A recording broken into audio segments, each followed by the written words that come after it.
7, 10, 24 ఇక్కడ తేడా వచ్చింది మాకు. అంటే ఫస్ట్ రోజు మనం ఏదైతే అమ్మవారి దుర్గా అవతారం అనుకున్నామో ఆ రోజున కాకుండా ఇక్కడ చండీ అవతారం వచ్చింది కొత్తగా. కనకదుర్గాది అవతారం లేకుండా ఉంది, ఇక్కడ మహాచండీ అవతారం వచ్చింది. నాకు కూడా అర్థం కాలేదు, నేను కూడా చూశాను. నేను మహాచండీ అవతారం ఈ రోజు ఇచ్చారు. అంటే అన్నపూర్ణ లలితా త్రిపుర తర్వాత మహాచండీ అవతారం. మరి ఇక్కడ మహాచండీ అవతారం ఎలా వచ్చిందనేది నేను కూడా కొంత దాన్ని పరిశీలించాలి, మరి ఎందుకు వచ్చిందో మధ్యలో. కానీ మహాచండీ ఇక్కడ రాదు. మహిషాసుర మర్దిని ఉన్న తర్వాత మహాచండీ అవతారం లేదు ఇక్కడ కూడా. సో మరి ఏ ఆచారంతో పెట్టారు? కొన్ని పెద్దవాళ్ళు కదా, వాళ్ళు కూడా మనమేమి చిన్నవాళ్ళం కాదు, మనం ఆలోచించిన తప్ప వాళ్ళు పెద్దవాళ్ళు కాబట్టి వాళ్ళు పెట్టే ఉంటారు. ఈ రోజు మాత్రం మహాచండీ అలంకారంలో అమ్మవారు కనబడుతోంది.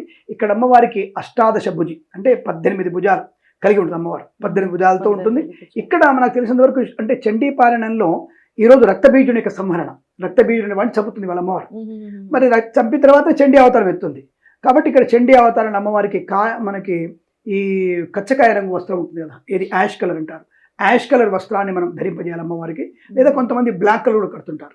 బట్ ఏది కట్టినా సరే కింద వైట్ కలర్ కానీ, పింక్ కలర్ కానీ, పసుపు కలర్ కానీ బార్డర్ తప్పకుండా ఉండాలి. ఇది శాస్త్రం చెప్పబడింది. ఎప్పుడైతే ఈ అంచులైనటువంటి చీర కానీ ఎందుకు కట్టారు అంటే శవానికి కడతారు. కాబట్టి దేవతా అవతారణ కానీ మనల్ని కట్టుకునేది కూడా అంచులైనటువంటి వస్త్రం మనం కట్టకూడదు. అందుకే బార్డర్ కంపల్సరీ ఉండాలి. అంచులైనటువంటిది శవానికి మాత్రమే కడతారు. అంటే ఇలా చెప్పడానికి, ఎందుకంటే ఇలా చెప్తే అర్థమవుతుంది కదా, ఇలా చెప్తే అర్థం కాదు జనాలకి. ఎందుకు ఏమిటి అంటే ఏకవస్త్రం తదా ప్రీతి పితృన్ముక్తి హేతు, పితృదేవతలకి కలర్ అటువంటి ఉండకూడదు. ఆ దారం తెంపి పిండాల మీద వేస్తారు. కాబట్టి అది చిరిగి ఉండాలి, చింపడానికి ఈజీ ఉండాలి. అంచున చింపడానికి ఈజీ రాదు.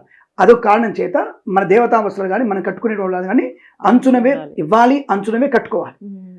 అంచు లేనటువంటివి శవం మీద కప్పాలి, శవం మీద తీయాలి. ఇది తెలుసుకోగలిగితే అందరికీ మంచిది. కాబట్టి మన ఛానల్ ద్వారా చెప్పడం జరిగింది, తప్పుగా అనుకోదు.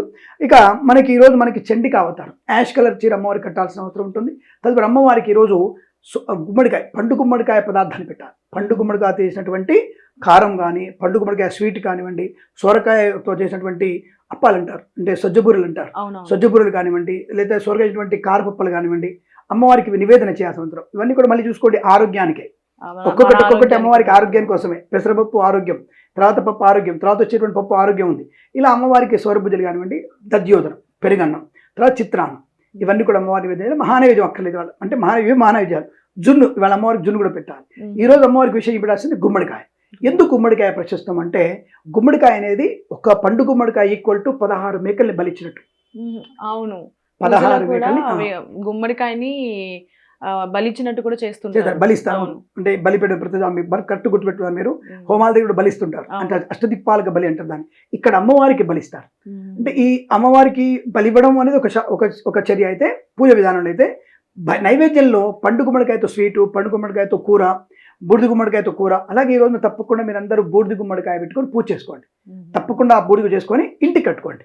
అది అమ్మవారి పూర్తి అనుగ్రహం చేత మనకింట్లో ఉన్నటువంటి సమస్త నరదృష్టి, దుష్టగ్రహ పీడ మొత్తం తొలగిపోతుంది. ఇది ఖచ్చితంగా జరుగుతుంది. అలా మన అమ్మవారి పూజలు ఇది స్పష్టంగా చేసుకోవాలి. ఇది మహాచండి అవతారం మనం చేసుకోవాల్సిన పూజలు గుర్తుపెట్టుకోండి. ఉదయాస్తమానం అంటే ఉదయం నుంచి మొదలు పెడితే మధ్యాహ్నం వరకు, మళ్ళీ మధ్యాహ్నం 3 నుంచి మొదలు పెడితే సాయంకాలం వరకు జరుగుతూనే ఉంటాయి. ఆయా సందర్భాల్లో కుంకుమార్చనలు, ఇతరత్ర పూజలు అనేవి జరుగుతుంటాయి, చండీ పాలనలు జరుగుతుంటాయి, చండీ హోమాలు జరుగుతుంటాయి, ప్రదోష కాలంలో అమ్మవారికి అభిషేకం జరుగుతూ ఉంటుంది. ఇవన్నీ నిత్యంగా దేవాలయ ఆచారం జరిగేవి. అదే మన ఇంట్లో కలశం పెట్టుకున్నప్పుడు ఉదయం పూట మాత్రం మనకి చండీ హోమము, చండీ పారాయణం, సాయంత్రం లలితా సహస్రనామ పారాయణమే ఉంటుంది.